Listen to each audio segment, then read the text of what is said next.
Baptism. Matu baptism. Agar baptism. One of him matu baptism. Alavan batu. Asagama alavan batu. Makan apa ya? Malikan bandara. Alavan batu. Agar baptism. One of him matu baptism. Agar baptism. Dia of him matu baptism. Kita bicara desa. Mana mak ero jabesa. Mali bodesa. Mali bodesa. Kaya agar batisa. Orang bima ko batisa.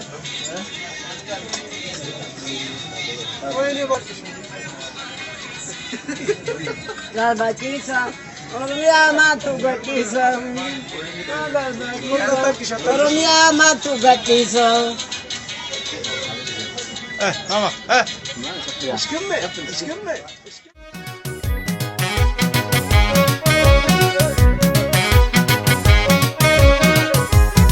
Masangamala pambatu, masangamala pambatu, talba fatava katati, talba fatava katati, tokkodue tokkontau, walgagalava katati, walgagalava katati.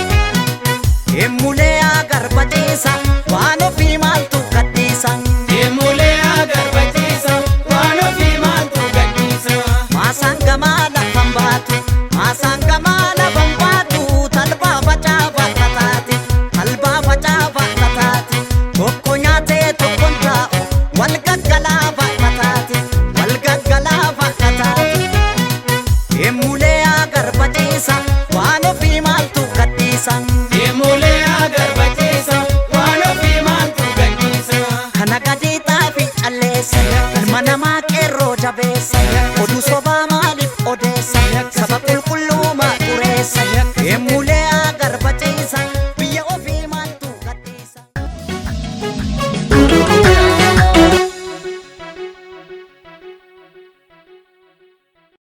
Hello everyone, welcome back to Homebeatz. As you see today for Homebeatz, we are doing something different. We are celebrating Hachalu Hundesa's anniversary.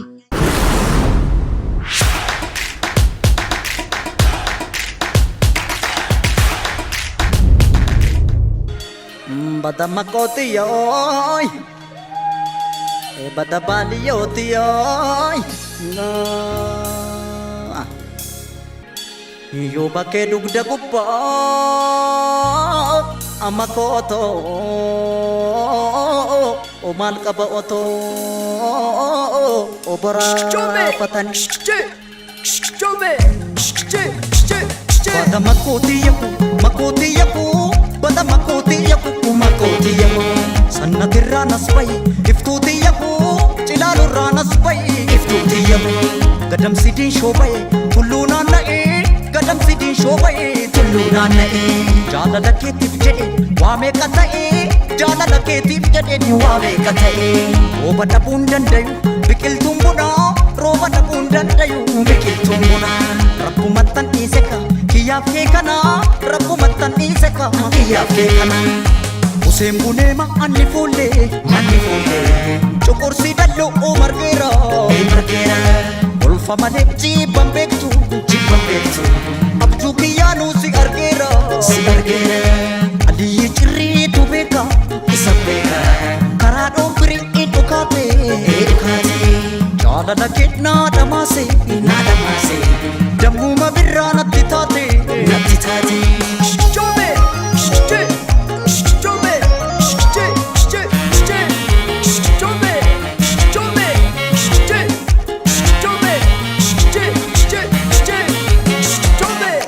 Wadirra faganne kuno dugda garata ane Natti iste demtati so sena garamba ane Achi buten kedabame akkamida bakarware Baredu warra frankalo wal jalacha wal abnare Wal abnare Wal abnare Wadabna are, wadabna are, wadabna are, wadabna are, wadabna are, akamitti wadabna are,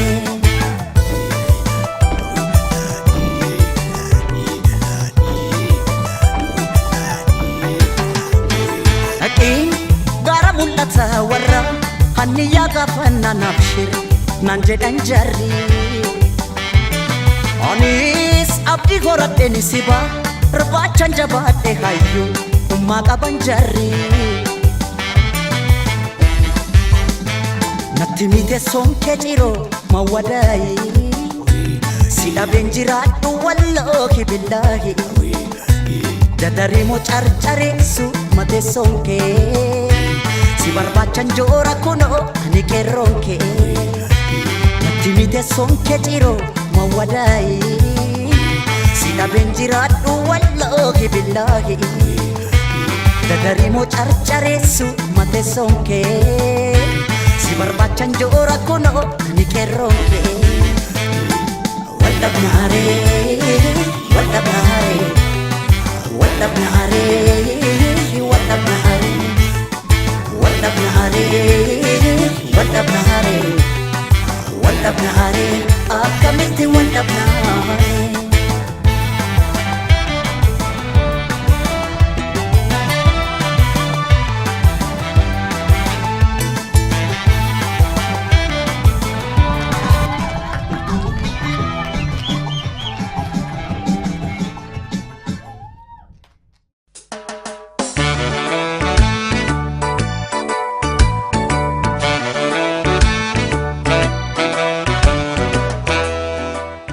We are here today to celebrate our hero, our national treasure, our pride, the one and only Hachalu Hundessa.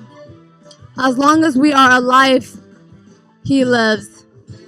For me, Hachalu was a gatekeeper to Oromuma. He showed us how to love ourselves, dignify our history, celebrate our heroes, unify our people, and stand together to protect our culture and our language. Although he's not here with us physically, Hachalu's legacy lives forever. Welcome to the celebration of a legend, Hachalu Hundessa. Jirra jirra jirra jirra jirra jirra jirra jirra bulle bari arguuf Wadise yaalui yaalui yawa irrafatu yawa irrafatu yawa irrafatu yaalui yawa irrafatu yawa irrafatu yaalui yawa irrafatu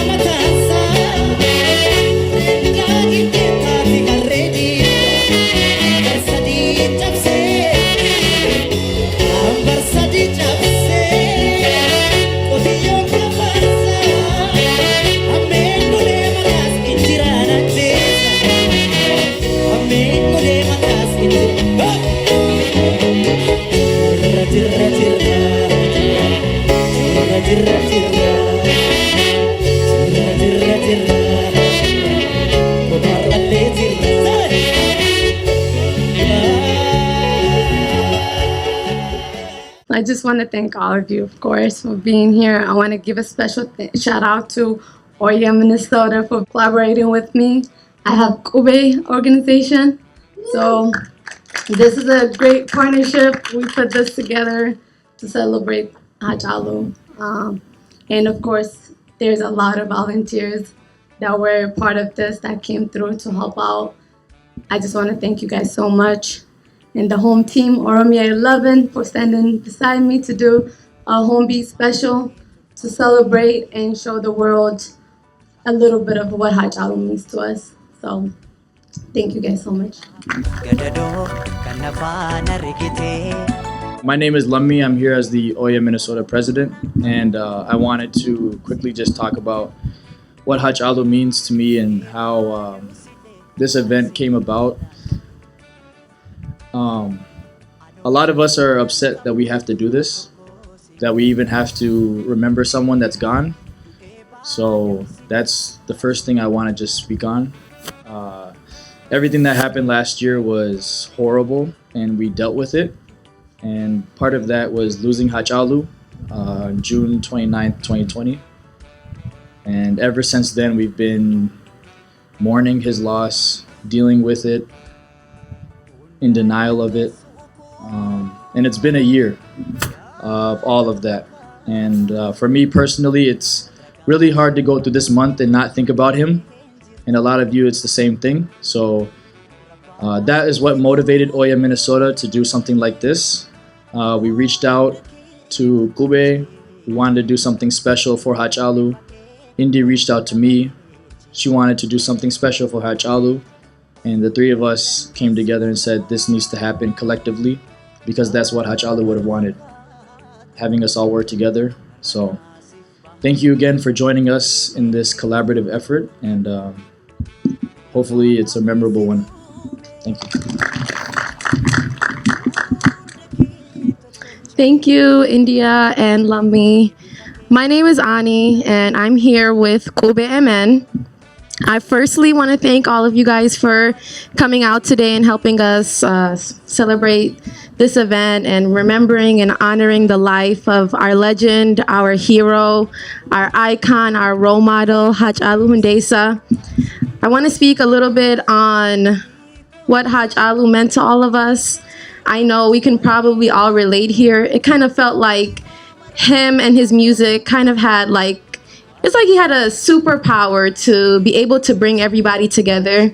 It was like no matter where you were, whether it was Osfana or somebody's wedding, somebody's birthday, just you and a couple of your friends hanging out. It's like if you hear Masangama and Malanjira, you stop everything you're doing and you just start dancing and you start singing along with your friends. Till this day, I haven't really been able to see anybody that has been able to do it like Hachalu. So I just want to say that also today, even today, it feels like he's still with us. It feels like his spirit is still here with us, still bringing us together, just like we are here under this pavilion. So yeah, I just want us to continue keeping his legacy alive. This is not going to be the last of it. We're going to be celebrating Hachalu all month, all year, until we die every year, all day. So thank you again, everybody, for coming out, and I hope you guys enjoy what we have planned for you guys today.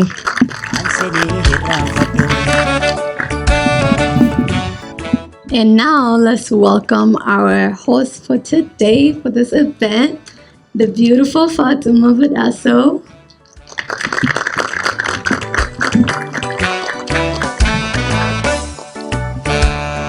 Kam himen kam isa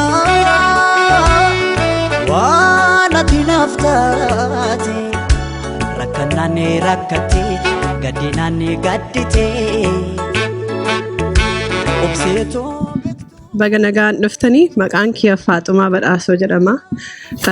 Akkuma Indiyaan Ani, sorry, I know Lummi. I'm just making sure he's last. Akkuma isaan jedhan wanti hundinuu asitti argamneef hayyuu kenna. I'm gonna get emotional.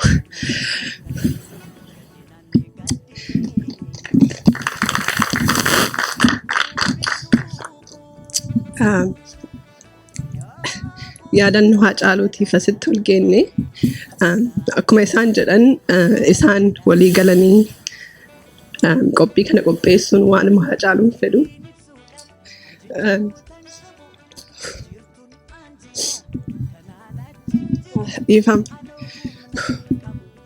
It's still hard. Wanti hunduu Hacaaluu jaalannuuf nama akkuma Indiyaan jettee Oromummaa tiksee lubbuu isaatiin haga lubbuu isaa wareeguutti tiksee. So isin hunda asitti arguuf isaanillee waliin asirratti arguun baay'ee gammachuu guddaan natti dhaga'ama. Baga nagaan dhuftan.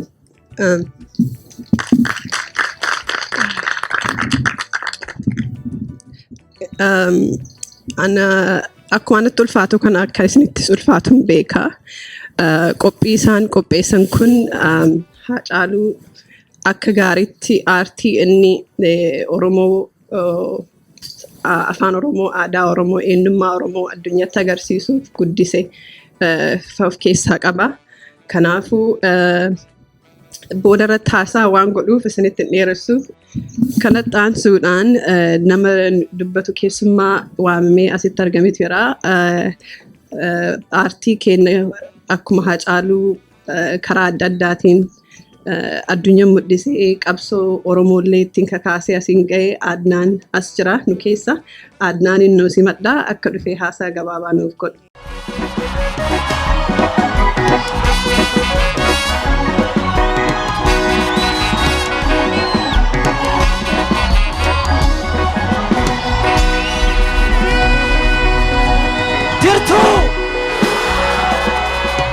Nagamu warri Amerikaan nagamu jechaa jirtu.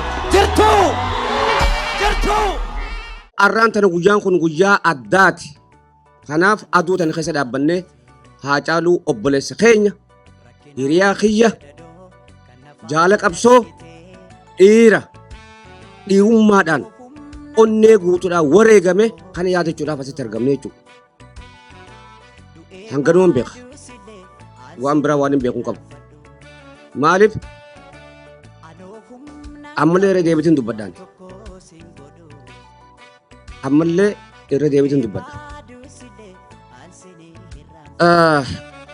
waan tokkoon of duuba si yaadachiisu barbaadan gaafa Finfinnee keessa osoo jirru jechuudha gaafa eebbisa addunyaa ajjeesanii Oromoo maal gochaa turte nuti eessa turre gaafas gaafa Usmaan Yamuusaa ajjeesanii eessa jirra gaafa gartee warreen akka gartee kan mataadhaa gad ajjeesan artistoota Oromoodhaa guutuutti jechuudha kan ammallee biyyarraa buqqaasan jechuudha. Dubbiin san deemtee naannotee dhufteetti Haacaaluu lubbuudhaan fuudhanii jechuudha.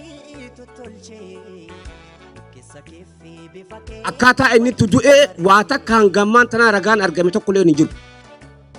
Dhugaan Haacaaluu garuu dhokatee hin hafu. Dhiigni ilma namaa hin dhokatus hin hafus. Tan akkasii quba qabaadhaa. Hanga dhuftanuu fayyaa ta'aa galatoomaan isin jaa. Hanga dhuma dubbadhaan.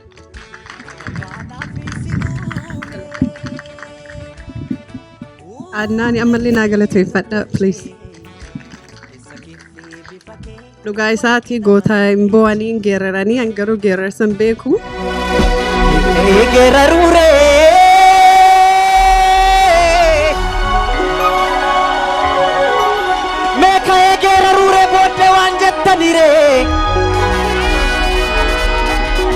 Ka'een irraa diddicha takkarfaasaa dinnichaa Takeen irraa bubbisaa akka qilleensa arfaasaa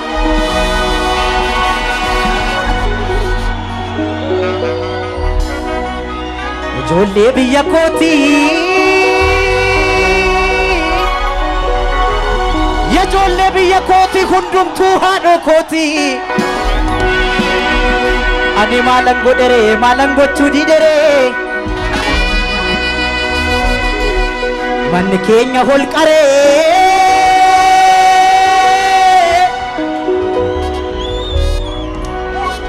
Manni keenya holqaree tabba guddaadha malee Oromoon biyya diigaaree biyya ijaara malee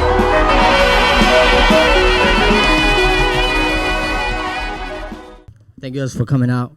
My name is Chala. CK is, it's the nickname, so y'all can still call me CK though, for sure.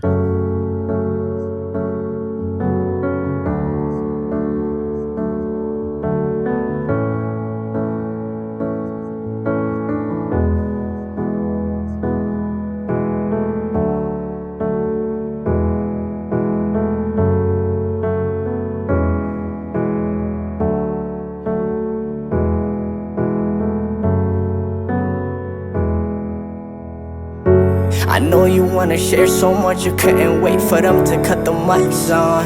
Yeah, I know you felt so many escape the dark when they couldn't sleep without their lights on. Someone tell me if it's possible, cause we could really use your voice right about now. Yeah, I know it ain't, but I'm still wishing you were here. I play your music in the background. It's OROMIA till I die, so please stop asking for my background. We know this ain't a fair fight, but ain't no doubt we gon' make it to the last round. The thought of quitting never crossed my mind, but I'm only human. Please don't blame me if I wonder just for how long. But then again, I tell myself like this right here is celebration, not a sad song.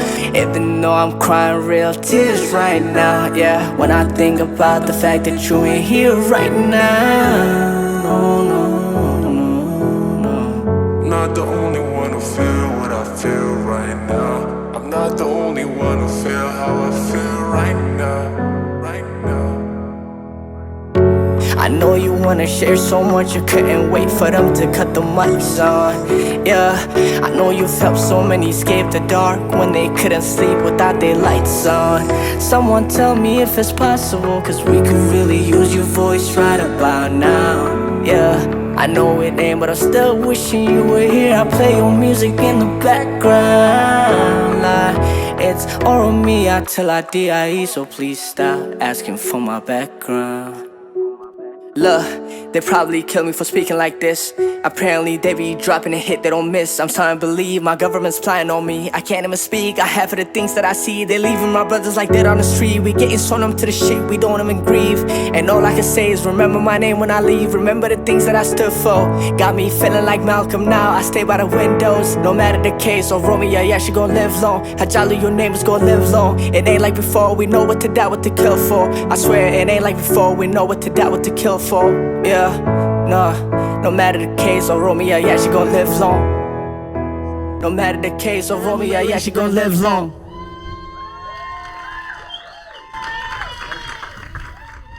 Anis wajid barbada dura iko dhageettiin dubbadhe waa'ee Haacaaluu anan baay'ee na ulfaata akkuma adnaan jedhe hiriyaa kiyyas ture nama dhiyeennaan beekan namatti ulfaataa waa'ee du'a isaanii irraa haasa'uun garuu Haacaaluun akkuma anaan durallee dubbatamee duuti isaa baay'ee miidhaan saba kanarraan ga'e keessattuu dargaggoota irraan ga'e baay'ee hamaa as keessatti I don't know if all of you speak Afaan Oromoo, so I'll mix it up, but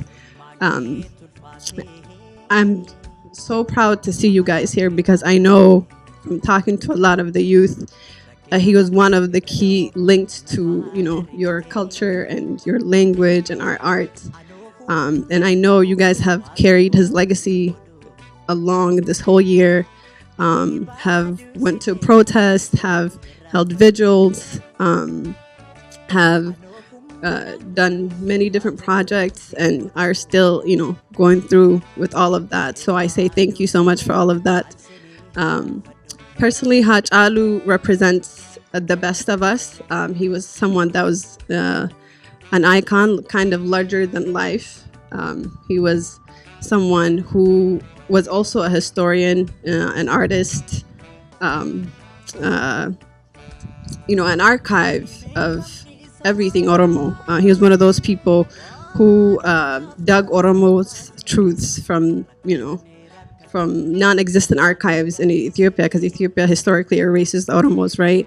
So, you know, his legacy is bigger than what we can talk about here today, what I can talk about here today.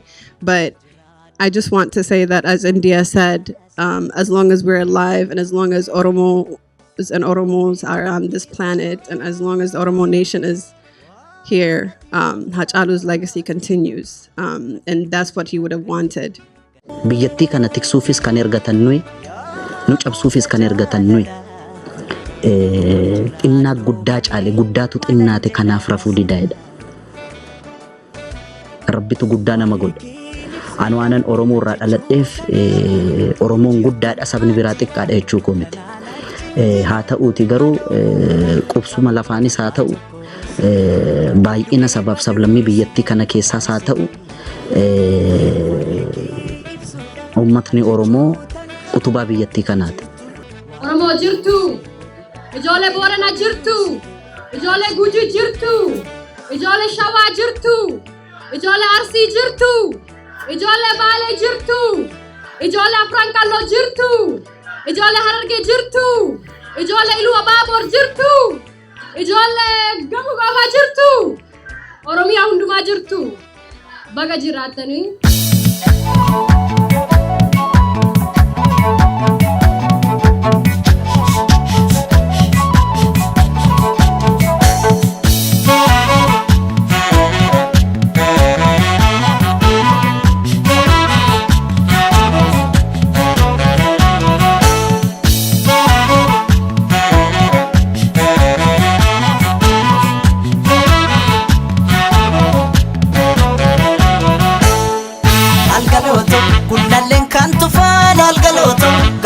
bichuu turii lalgalooto galaan finfinnee maasee lalgalooto sila akka jaalalaa lalgalooto walirraan fagaannu lalgalooto jalaan nu fageesse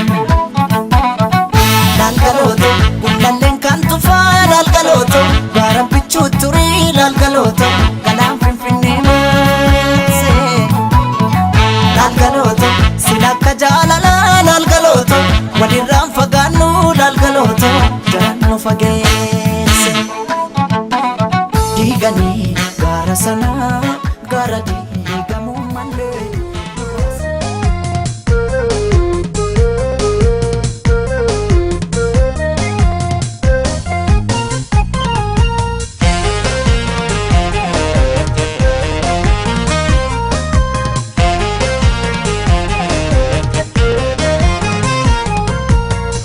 sodaate barana qalbii kooti gibee gaman jaaladhe sanyii mooti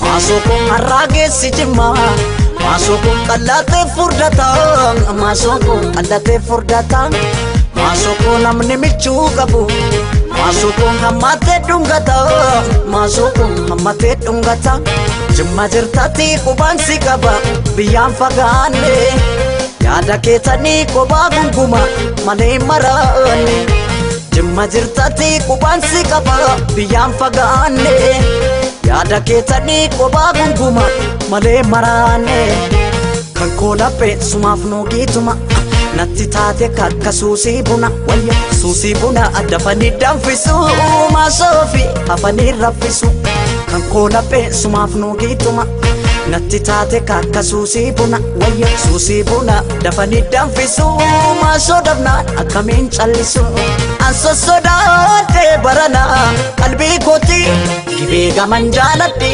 sanyii mooti an sossodaadhe barana qalbii kooti gibee gaman jaaladhe sanyii mooti hudiga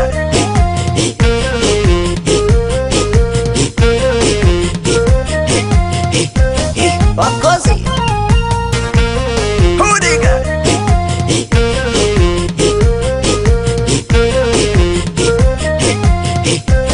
bakkosi kaloo nutti bitanii kaloo nutti bitanii furdannan albeedhaan nu fixanii maaloo maaloo maaloo jabbiloota koo ya jabbiloota odaa jalaa kan nama nyaatu nu keessa jira jabbiloota koo ya jabbiloota odaa jalaa kan nama nyaatu nu keessa jira amaaloo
Sumabdiin koo yaa jajjabeen eessa jirtaa yaa jajjabeen Sumabdiin koo yaa Ormi Oromoo fuuldura of danda'ee dhaabbatee Oromoo moo'ee hin jiru har'as kaleessas hin turre har'as hin jiru gara fuulduraattis hin jiru. Qaawwa keenya fayyadamaa maanni beektaa tokko dhuufuun dhiirummaadha lama dhuufuun gadhummaadha warri keenya. Kan baay'ee na gaddisiisa. Ormi tooftaadhuma kanaan duran tooftaadhuma waggaa 150 ittiin nu qoqqoodde kanaan har'as Oromoo qoqqooduu miti qoqqooduu yaaluu caala duutiin jiru Oromoodhaan. Practically garuu godhamaa jira. Yaadannoo Hacaaluu qopheessitanii nu waamuu keessan ulfaadha. Hacaaluu qophii yeroo maraayyuu urganni du'eeti. Qophii isaarra jirraa yaaduma isaarra jirraa. Waggaa ga'ee Hacaaluun ulfaataa kenna. Mucaa mataa riitii. Yaanni isaa achii olii. Hacaaluun barsiisaa kenna. Hacaaluun hayyuu kenna. Ka dhibamu nama qarqaaru kenna hin dhabne. Hacaaluu kana jennee hin himnu. Rakkatu goota rakkatutti qarqaaru. Hacaaluun kana san hin jennu. Rabbiin dhiiga isaa haa baasu akkuma naan baase sani wanni dubbannu hin jirru. Hin dagannu haga jirru Hacaaluu kiyyaa. Halkanii guyyaa gadhaa haga waggaa inni gaillee dagatuu dadhabnee biyya isaa salphatu dhiiga isaa rabbi isaa haa baasu hayyee ulfaadhaa. As you can see, you know, every aspect of our society is in so much pain. Sagantaa lena kana kun sila otoo dandeenyee hawaasa keenya hawwatii keenya abbootii keenyas finnee sila waliin kaboo saaboo bu'aan malee namaan baatu nama tokko tokkoof immoo projectii adda addaa, you know, as poems, music, rap, dancing, celebrating his legacy. That's how some people mourn, others cry. I cry. Today is actually the first day I sat through any of his music. And that's, you know, I'm not the only one. Many of us are like that. So I just wanted to say have grace for yourselves. If you get emotional, it's okay to cry. And if you don't, it's also okay to express yourself however. But it's also, you know, as you see, you know, our mothers are also in pain. So talk to people in your family, talk to people in your circle. As Oya and Kube and the different youth organizations, I think you guys are like a solid foundation for each other and a solid support system for each other to get through a lot of this because it's traumatic. Even if you don't realize it, it is a traumatic event that we went through and we continue to go through. Hacaaluu always wanted to die a martyr's death, to be honest. He didn't want to die, you know, a simple death. So inni geeffatee waan gumaache waan of keessaa qabu saba isaatiif kennee darbe.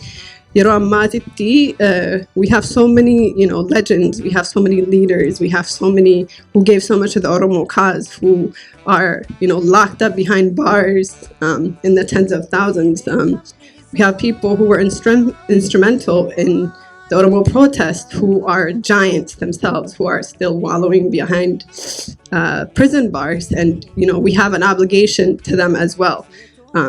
So while they're wallowing behind prisons, while our country is being looted and pillaged, and, you know, while we wake up to deaths and destruction and kidnappings and abuses back home, our families suffer because they've gone through this for many generations. And now this generation, who I hope, like your generation, who I hope would grow to see Bilisumma, has been denied that. So it's traumatic, and I think that it's important to have grace for yourselves, to have grace for us, to have grace for your family and your community. And you guys are doing a phenomenal job, and I don't say that just to say it because I see it, I observe it, and it's one of, you know, the silver linings for me as someone who's been in Oromo advocacy for a long time. So I just want to say have grace for yourselves and every little thing that you do, where, you know, when you're writing little things, when you're dancing, when you're writing poems, when you're protesting, that all, you know, accumulates to something that fundamentally will bring change. And I do hope this is the generation that finally sees, this will be the last generation to fight for our freedom, and this will be the last generation to be traumatized by our political circumstances back home. Ajalu Hundesa Ajalu Hundesa Nufoneda Indagatamtu Nukesa jirta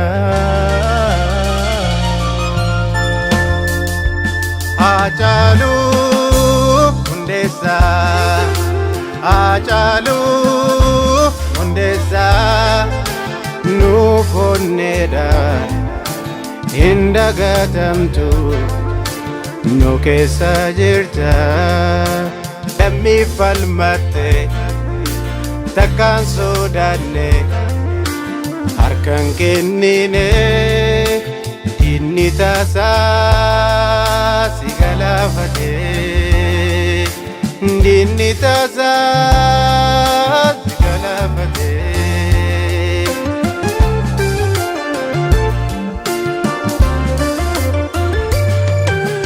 Ajalu Hundesa Ajalu Hundesa Kayo jalqabde galmani genna sida bukenna gadine jira kayo jalqabde galmani genna sida bukenna gadine jira onni hindu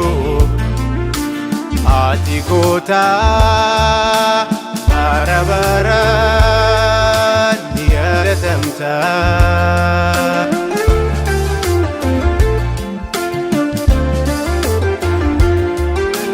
wanni nufdame hajalun kenna inni nurabu nubittinesa okkuma jimsa wal jajabisa okkuma jimsa wal jajabisa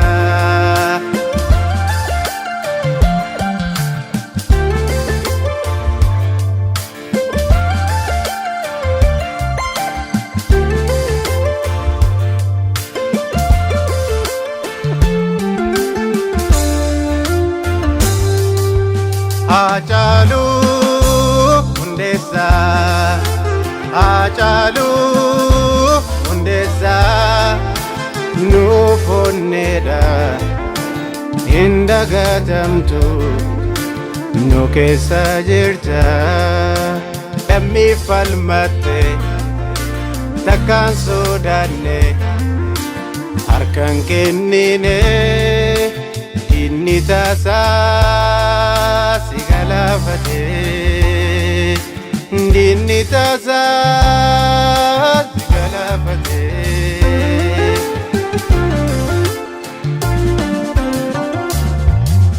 Kayo jalqabde galmani genna sida bukenna gadine jira kayo jalqabde galmani genna sida bukenna gadine jira onni hindu ati kota barabara diyaratamta wanni nufdame hajalun kenna inni nurabu nubittinesa okkuma jimsa wal jajabisa okkuma jimsa wal jajabisa Ajalu Hundesa Ajalu Hundesa Nufoneda Indagatamtu nu keessa jirta hin dagatamtu nu keessa jirta hin dagatamtu nu keessa jirta.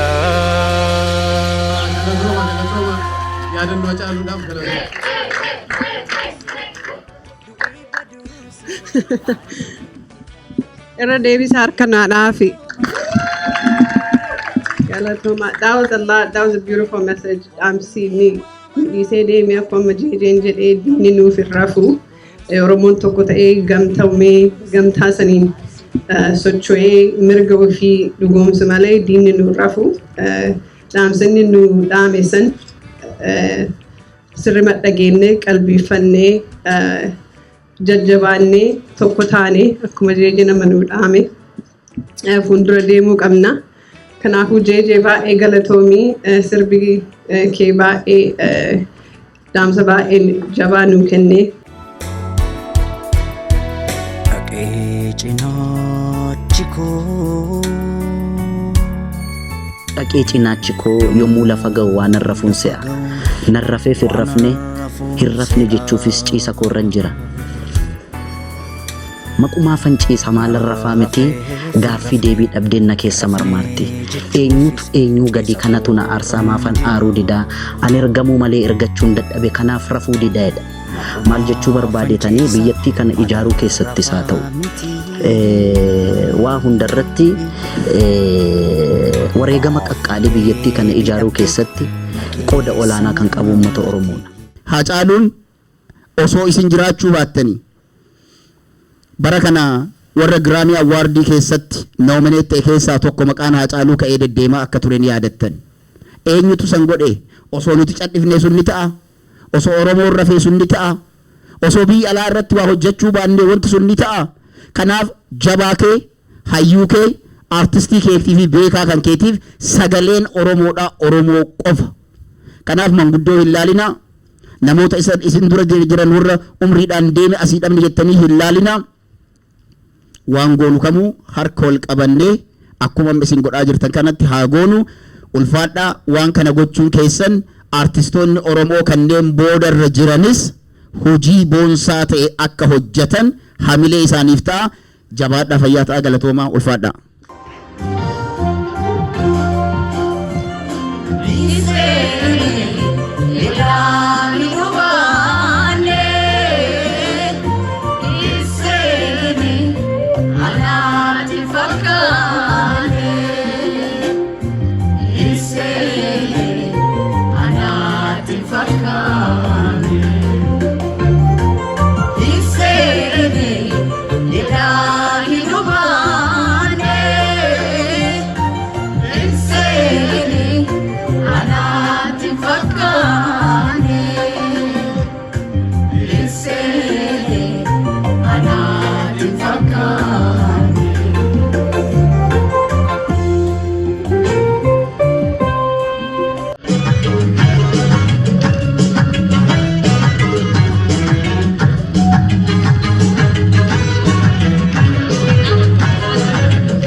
Away.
Oromoon Ameerikaa jiru hundi ija tokkoon na laala.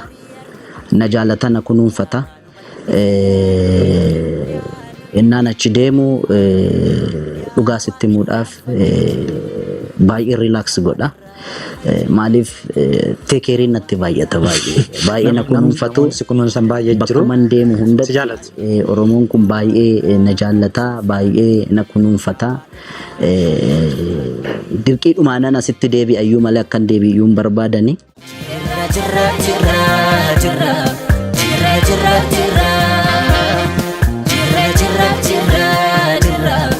Kunar alle jira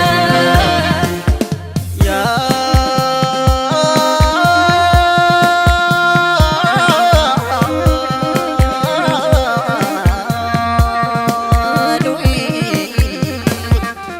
This is everybody that's behind it, honestly. We couldn't have done it alone. Everybody had a hand in it. That's why this event turned out very beautiful. And as you know, Hachalu means unity. Hachalu is love. This is what Hachalu brought together, and we came here to celebrate him, the life that he lived, the short life that he lived, but he lived with purpose. Hanga nijuru, aga nujuru, inni nijira. He lives through all of us. So I just wanted to say thank you so much. Thank you, Fatuma. Thank you for running this event. Yes. Thank you. Shout out to Mati from OROMIA11. DJ Fikru. Everybody, there's too many of us. I can't say all of our names. And all of the crews over there. Galatoma. Yeah, I'm just gonna repeat what India just said. I want to thank all of our performers. I want to thank all of our artists, and then the Siko Mundo girl Mungudo for coming out and helping us. And also, I want to thank everybody that also came out here and showed up for the event. DJ Fikru, thank you so much. Yeah, this wouldn't even be possible without any of you guys. So thank you so much, and see you next time. Yeah, thank you again for everyone coming out and supporting. But this is not just for all of us here. We know it's for Hachalu. This whole month is dedicated to him. This is just one small moment. So we know that he'll live with us forever, and we just want to make sure that the world knows that we love him still, and we'll always love him. So thank you again. Honestly, all of you guys that are here, Bae Galatoma, isin jalana, nukabajitani dufu kensan, Bae isin Galatoma. So in a count of 3, we're gonna say bye. Okay, 1, 2, 3, bye. Jirra jirra jirra jirra jirra jirra jirra jirra bulle bari arguf garanu bal'ise yaanui yaa waa irraanfachuu.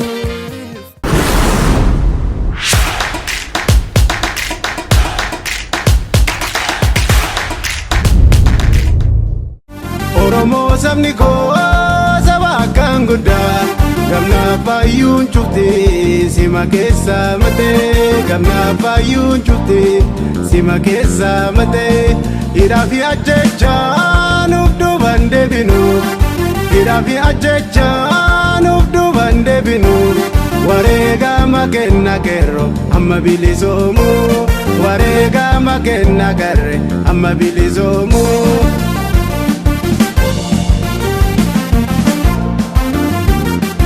Falmatan gootoowwan duraanii iddaa gabrumaanutti dabarsanii falmatan gootoowwan duraanii iddaa gabrumaanutti dabarsanii indagatamuu seenan isaanii. Imbarreenu sobaa dhugumaaf falmannaa imbarreenu sobaa dhugumaaf falmannaa kaambaan kajeellee teenyarratti dhumnaa. Imbarreenu sobaa dhugumaaf falmannaa imbarreenu sobaa dhugumaaf falmannaa taambaan kajeellee teenyarratti dhumnaa taambaan kajeellee teenyarratti dhumnaa.